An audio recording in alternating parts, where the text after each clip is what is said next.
最新曝光的卫星照片显示，中国正在大规模扩建渤海造船厂，预计将会大批量建造096型战略导弹核潜艇。096是中国第3代战略导弹核潜艇，最多可以携带16到24枚巨浪3型洲际导弹，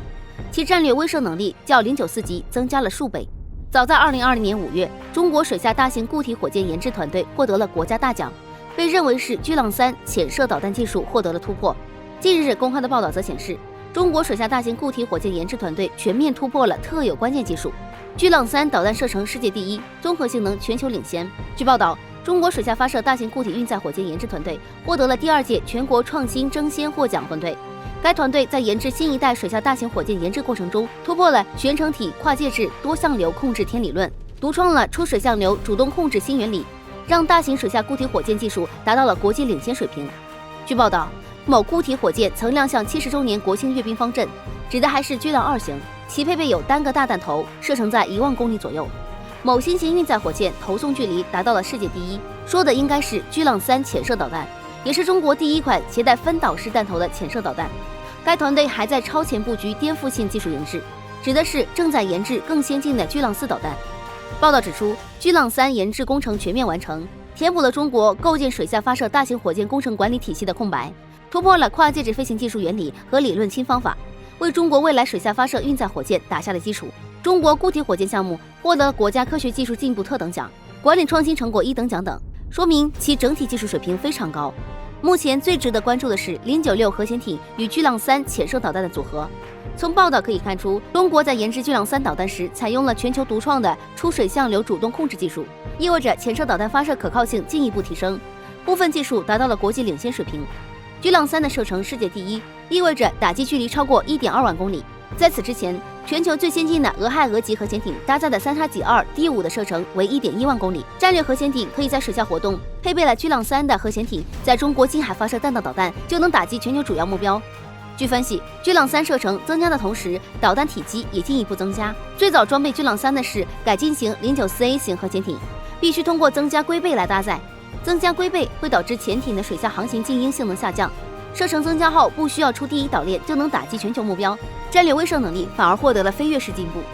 096核潜艇预计排水量超过2万吨，有可能采用单壳体，将完全摆脱龟背。096潜艇的静音性能更高，未来会成为在各大洋水下游弋的战略反击作战平台。中国3位一体战略核打击能力将因此再进一步。巨浪3已经成功了，说明距离096横空出世为时不远了。委内瑞拉面对国际制裁，表现出了毅然决然的担当。上月宣布购买中国 C802A 反舰导弹，引发五角大楼重视。外界认为中国意在石油，这说法问题不大，但是反帝我们是认真的。上月委内瑞拉官方宣传视频中出现装载有中国新型反舰导弹 C802A 的军舰，这一画面引起了五角大楼对委内瑞拉海军为数不多的重视。国家利益10月21日消息称，如果画面属实，这类相当强大的武器足以改变该地区的军事力量平衡。实际上，委内瑞拉海军9月15日才刚刚宣布购买中国的 C802A 导弹在内的武器制造计划，并以此为目的建立系统化的军事科学体系。从时间上看，宣布购买的当月即装配 C802A 显然是不现实的。据称，宣传视频未展示任何委内瑞拉军舰，而是取材于泰国海军2019年4月的护卫舰视频。综合上述情况，我们可以大致推断事情因果。委内瑞拉决定购买 C802A 之后，就参看了一下已配备 C802A 的泰国买家秀，并广而告之。目前有推测称，伪军使用 C802A 的可能是瓦伊凯里级巡防舰，一款不含反舰导弹的西班牙制巡防舰。而中国向委内瑞拉提供导弹的动机，外界普遍认为是为了委内瑞拉的石油，这也是很正常。作为最早的石油出口国，石油输出国组织 OPEC 的一员，委内瑞拉的石油储备位居世界第一。但是或许因为是一夜暴富，现在的委内瑞拉经济状况不容乐观，面临恶性膨胀，行将崩溃。值此危难之际，委内瑞拉与中国做石油交易，不仅能够极大缓解委内瑞拉国内金融败局，我国国内石油需求也将一本满足。而中国接受委内瑞拉的反舰导弹订单，也能防止石油资源落入贼盗之流手中。而同为石油出产地，委内瑞拉即将手持 C802A 走向现代化，委内瑞拉也因自身不足受到西方国家制裁。只能从中俄、伊朗等国进口军事装备。从某一角度来看，委内瑞拉面对制裁压力时的表现与伊朗存在惊人的相似性。两国都对全球经济持完全不信任、忧虑或批评的态度，这意味着对制裁后果的承受并不服从于撤销制裁的条件。正因如此，委内瑞拉迅速获得伊朗的认可与帮助。文章称，过去的5个月里，伊朗向委内瑞拉输出了专家和零部件，用以维护一家炼油厂，并送出了满满一船食物，以帮助这个同是天涯沦落人的南美国家。而多方制裁对委内瑞拉来说，也是一次自我完善的机会。正如委内瑞拉军队15周年庆上马杜罗的发言，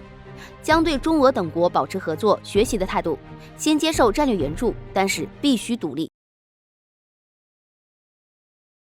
近段时间以来，亚洲整个地区的局势紧张，西有亚阿的纳卡战争，南有喜马拉雅山脉对峙，东有亚太海上矛盾。也就是在这样的敏感局势下，印尼却爆出连续4次拒绝美国军机提出的降落要求，让外界十分意外。据英国路透社的消息显示，印度尼西亚高层都要透露，今年以来，印尼已经连续4次拒绝了美国海军的 P-8波塞冬海上反潜巡逻机的降落申请和地面后勤帮助。甚至在前几个月，美国高层还向印尼提出国际事务访问要求，也被一口回绝。环网报也在10月21日对此事进行了详细报道。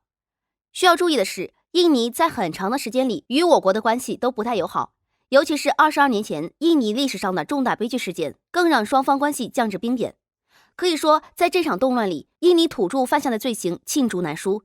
遗憾的是，受限于当时的军力问题，我们在此事上多少有些无力。按照网上一个无根据的说法，当时长者愤怒地质问空军，战机能飞过去吗？空军摇摇头，又问海军，军舰呢？海军没吱声。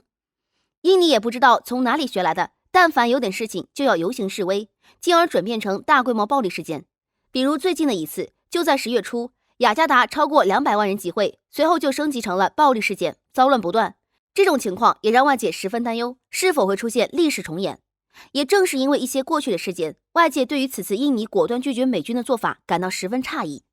有德国媒体就分析认为，在东南亚地区，因为中国的存在，美国在该地区有着相当的战略亲和力。但是随着中国的飞速发展，越来越多的东南亚国家开始重新审视自己应该如何对待美国精心炮制的威胁论。更尴尬的是，这在近些年来美国不断出卖队友的神操作下，这些东南亚国家对此的态度尤为明显。实际上，进入本世纪之后的一些年里，中国与印尼的关系开始回暖，双方在经济上加大合作力度。当时，印尼第一条高铁就是由中国建造，这也是中国高铁技术走出国门的首个项目，战略意义非凡。前印尼驻美国大使就曾经透露过，中国已经是目前全球对印尼最具影响力的国家，美国的贸然介入让印尼感到不安。有分析人士认为，印尼的反常拒绝可以说让美国的亚太战略版图丢失了重要的一块。在很多美军战略专家眼中，亚太地区的越南、菲律宾、马来西亚、印尼都是美军的跳板。美军先通过军事压力将这些地区融入美军的战略版图，而后利用空军机场、海军港口等军事基地来完成对大陆的威慑。当然，也有一些观点认为，目前来看，印尼此举未必就是想在当前局势下站中立，也可能仅仅是待价而沽，两侧来回横跳，在没有得到足够满意的好处之前，肯定是不见兔子不撒鹰的。随着气温转冷，喜马拉雅山脉也逐渐步入冬季，而这样的极端气候来临，对于如今对峙地区的双方来说，都是一场严峻考验。不过就在最近，印度前线数万大军的冬衣却出现了致命问题。据印度论坛报在当地时间10月20日刊登的一篇文章中，直言不讳地指出，我们有大麻烦了。印度陆军驻扎在拉达克地区的数万大军，期盼已久的新冬衣没了。而十分讽刺的是，印度却是全球最大的服装鞋类产品的出口国家之一。之所以如此，就是因为印度自己无法生产符合军方要求的雪地靴、防寒服、保暖衣物等等，这些东西在过去几十年里一直依赖外国进口。文章指出，在今年8月份末期，外界就已经警告过印度军方，必须对高原前线的士兵防寒问题早做考虑。然而，直到前线开始出现大面积冻伤、冻死人的情况，印军高层才开始着手对外采购高原防寒装备。而在此之前，军方始终沉迷于大把的军事装备采购方案，这一情况到如今就导致了对外采购环节出现极为致命的问题——缺货。最大的因素就是此次蔓延全球的新冠疫情，导致原材料加工产品的生产和运输出现问题，进而导致国际社会在生产高原防寒服上效率直线下滑。有意思的是，俄罗斯还有人带着讽刺口吻的调侃印度，当前局面下，有能力短时间内制造出5万份高原防寒服的国家就只有中国了。不过，印度是否会拉下脸面买就是个问题，而且中国是否愿意卖也是个问题。值得一提的是，在今年2月份，印度审计局 CAG 就曾经指出，印度陆军已经连续4年出现防寒装备短缺的情况，高原部队的雪镜尤为稀缺，整体稀缺率达到了62%到98%的程度，而雪地靴就更不用说了，很多士兵都被迫使用二手货。另外，在配置给前线部队的装备里，印度军方以高出市场价格数倍的金额采购了3万个睡袋，而这批睡袋经过检验均为不合格产品。而且，单兵作战的背包采购项目上，印度陆军也存在不符合规定的做法，并采购了一批劣质背包。实际上，印度军方的腐败问题早已经是公开化的程度。印军方对前线高原部队的各类防寒服要求极高，根本不是印度国内能够达到的技术。为的就是能以一个极为疯狂昂贵的价格采购国外的装备，而且因为新德里对军方的控制失衡，印军方甚至经常以预算过低为借口采购国外的二手装备，对国内的防寒装备根本不屑一顾。